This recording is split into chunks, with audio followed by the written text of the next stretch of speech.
महाराणा प्रतापजींच्या जयंतीनिमित्त काय सांगा? ते आज हिंदू सूर्य म्हणून ज्यांना ओळखलं जातं, शूरवीर महाराणा प्रताप यांची 485 आहे.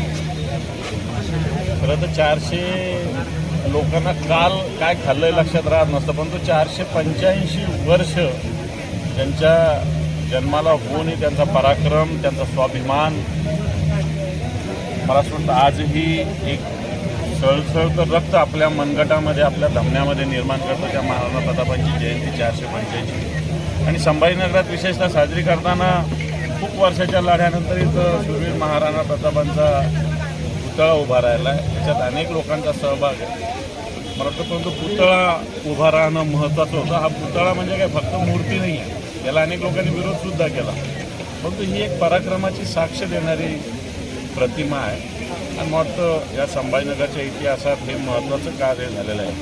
आणि मी समस्त सर्वांना, सर्व हिंदू बांधवांना विनंती केली की महाराणा आज खरं तर भारत आणि पाकिस्तान युद्ध चालू असताना महाराणा प्रतापांनी ज्या पद्धतीनं देशप्रेम दाखवलेलं आहे, आपल्या भूमीच्या प्रति निष्ठा दाखवलेली आहे, मोठं ती निष्ठा ताकदीनं पुन्हा एकदा आपल्याला सगळ्यांना दाखवण्याची वेळ आली.